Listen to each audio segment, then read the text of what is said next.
हरिओम तत्सत। भक्त एक बार हो सकता है कि भगवान को बिसर जाए, परंतु भगवान ने एक बार भक्त का हाथ थाम लिया तो चाहे वो कितनी ही बड़ी अभद्रता ही क्यों ना कर दे, वे उसका साथ नहीं छोड़ते। ऐसा ही कुछ एक बार हुआ उड़िया बाबा के जीवन में, जब उन्होंने शिवलिंग का अपमान किया, परंतु नाराज होने के बजाय शंकर जी ने भगवान श्री नारायण को उनकी बेचैनी दूर करने भेजा और भूखे होने पर स्वयं नारायण ने उन्हें भोजन कराया। स्वागत है आपका आस्तिक स्पिरिचुअल सीक्रेट्स में। चैनल को अभी सब्सक्राइब करें और बेल आइकन दबाकर ऑल वाला नोटिफिकेशन चुनें। भक्तों, सत्य घटना की श्रृंखला में आज हम लेकर आए हैं पूज्य पाद श्री उड़िया बाबा की सत्य घटना, जो कि एक अद्वितीय महापुरुष थे। उनका नाम था तो पूर्णानंद जी, लेकिन ये प्रसिद्ध हुए उड़िया बाबा के नाम से। उनके बचपन का नाम आर्तत्राण मिश्र था, जो कि भगवान विष्णु का ही एक नाम है। उनके पूर्वज कई पीढ़ियों से जगन्नाथपुरी के राज परिवार के आचार्य रहे थे। राजगुरु होने के कारण उनके वंश का पूरे प्रांत में बड़ा सम्मान था। उनके पास आसपास के 50-60 गांवों की धार्मिक व्यवस्था देखने का अधिकार था। वैसे तो उनके पूर्वज 7-8 पीढ़ी से मां काली के उपासक थे। मां काली ने साक्षात दर्शन देकर स्वयं को उनके कुल में रहने का वरदान दिया था। परंतु एक बार उड़िया बाबा के परदादा मां काली के मंत्र का जप करते करते अचानक कृष्ण जी के मंत्र का जप करने लगे। उसी समय मां काली ने उनके मुंह पर ऐसा थप्पड़ मारा कि उनका मुंह जीवन भर टेढ़ा ही रहा। भक्तों, उड़िया बाबा का पूरा जीवन ही चमत्कारों और आश्चर्यजनक घटनाओं से भरा है। लेकिन हम आपको जो 2 घटनाएं बताने जा रहे हैं वो है सन 1907 के आसपास की, जब 32 वर्ष की आयु में उन्होंने जगन्नाथपुरी के जगतगुरु और गोवर्धन पीठ के शंकराचार्य श्री श्री मधुसूदन तीर्थ जी से सन्यास की दीक्षा ली और उन्हें एक नया नाम मिला, स्वामी पूर्णानंद तीर्थ जी महाराज। उन्हें एक दांडी और कमंडल मिला। दीक्षा के कुछ दिनों के बाद वे अपने गुरु से आज्ञा लेकर काशी की ओर निकल पड़े। रास्ते में उन्होंने समुद्र में दांडी और कमंडल फेंक दिया। काशी पहुंचकर उनकी हालत अजीब सी हो गई। वे अपने पास किसी तरह का कोई पात्र नहीं रखते थे। वे कंबल लपेटे इधर उधर पड़े रहते थे। कोई सिद्ध योगी के न मिलने से उनकी साधना भी शुरू नहीं हो पा रही थी और इसीलिए उनके चित्त में बड़ा असंतोष रहता था। वेदांत की चर्चाओं में भाग लेने के बाद भी उन्हें कुछ अच्छा नहीं लगता। रात दिन यही चिंता रहती कि चित्त कैसे शांत हो, किस तरह सत्य का अनुभव हो, किस तरह ये दुनिया के प्रपंच की पहेली सुलझे। ग्रंथों के पढ़ने से तो कोई बात समझ आती नहीं और दूसरा कोई उपाय सूझता भी नहीं।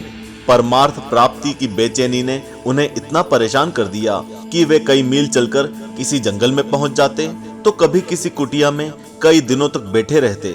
मल मूत्र त्याग भी नहीं करते। रास्ते में महात्मा मिलते, लेकिन उनकी श्रद्धा को कहीं कोई आश्रय नहीं मिलता।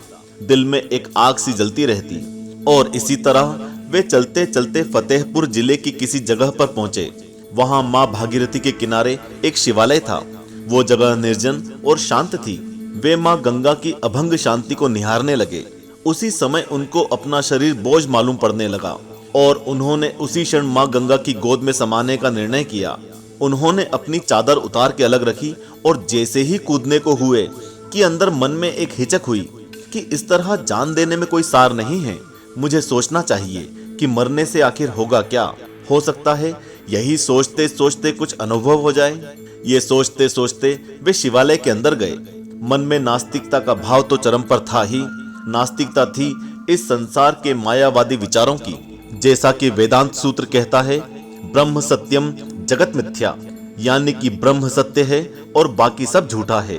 वे शिवालय में शिवलिंग पर पैर रखकर लेट गए। लेटे लेटे सोचने लगे कि मैं क्या करूं, कहां जाऊं। और लेटे लेटे उन्हें कुछ झपकी सी लगी और फिर नींद आ गई। हमारे भोलेनाथ भी बड़े भोले भाले हैं, तिरस्कार के बदले भी पुरस्कार देते हैं। तभी वहां 2 परमहंस पधारे, नर और नारायण।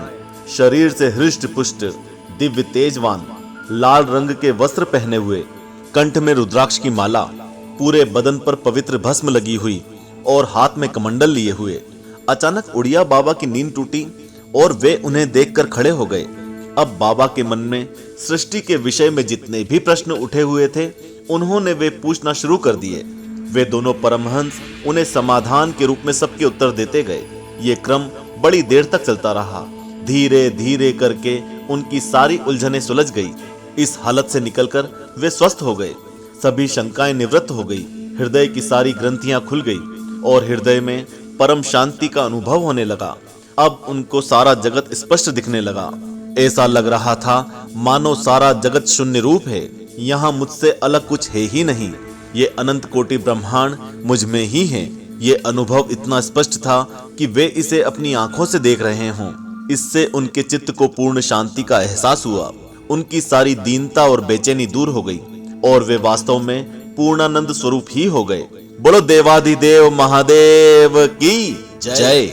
अब उड़िया बाबा अधिकतर ध्यान की अवस्था में स्थित रहने लगे कि वे ध्यान से ऐसी गंभीर स्थिति प्राप्त कर लेंगे कि उनके प्राण निशेष हो जाएं। उसी को सिद्ध करने के लिए वे सिद्धासन का अभ्यास करने लगे। वे कई महीने एक ही स्थान पर अभ्यास करते और फिर गंगा के किनारे चलते चलते आगे बढ़ते जाते थे। उनका अभ्यास चलता रहा और अनेकों चमत्कारिक घटनाएं भी घटी, लेकिन वे साक्षी भाव से स्थित रहे और उनकी शांति और स्थिरता में बढ़ोतरी होती रही। रास्ते में संत महात्माओं से सत्संग होता रहा। उनके ध्यान, निष्ठा, वैराग्य और सरलता सबका मन मोह लेती थी। गंगा का किनारा ही उनका तय किया हुआ रास्ता था। धीरे धीरे वे कानपुर, बिठुर और बरुआ घाट होते हुए फर्रुखाबाद के आसपास पहुंचे। एक दिन रामघाट और कासगंज के बीच में दिन भर उन्हें कोई भिक्षा नहीं मिली और यात्रा के कारण उन्हें बड़ी भूख लग रही थी।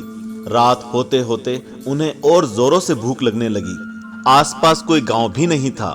भक्तों, यहाँ भगवान ने अपने अनन्य भक्त की इच्छा पूरी कर दी।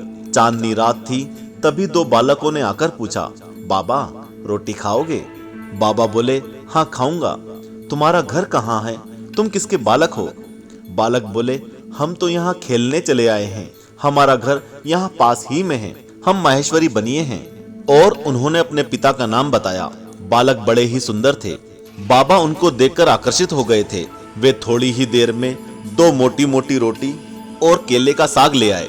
बाबा केवल ब्राह्मणों से ही भिक्षा लेते थे, लेकिन ना जाने उन बालकों में क्या मोहनी शक्ति थी कि बाबा ने बिना किसी आपत्ति के वे रोटियां ग्रहण कर ली। वे बालक कुछ देर तक इधर उधर घूमते हुए चले गए, लेकिन बाबा का मन उनकी छवि में ही उलझ गया। जब वे सुबह ब्रह्म मुहूर्त में उठे तो वे बालक उन्हें वहीं दिखाई दिए। उन बालकों ने उन्हें मट्ठा लाकर पीने को दिया। बाबा ने ये पता लगाना चाहा कि ये बच्चे कहाँ रहते हैं। दिन निकलने पर बाबा कुछ मील दूर उन बालकों के बताए गांव में गए और उस वेश्य के घर पहुंचे। वो वेश्य बोला कि बाबा, हमारे तो कोई संतान नहीं है। हम तो कृष्ण और बलराम की पूजा करते हैं। क्या पता वे ही आए हों आपके पास। इस घटना का उड़िया बाबा के चित्त पर बड़ा गहरा प्रभाव पड़ा। उनके जीवन में एक महान परिवर्तन आया। वे इससे पहले तक तो ईश्वर के निर्गुण और निराकार रूप को ही मानते थे, लेकिन अब वे ईश्वर के सगुण और साकार रूप को मानने के लिए मजबूर हो गए। आगे भी उनके जीवन में अनेकानेक चमत्कार होते रहे। पूरा बता पाना तो मुश्किल है। सन 1948 में उनके नश्वर शरीर का यमुना जी में जल विसर्जन किया गया। ऐसे परमहंस उड़िया बाबा के चरणों में हमारा कोटि कोटि नमन है, नमन है, नमन है। ओम नमः शिवाय।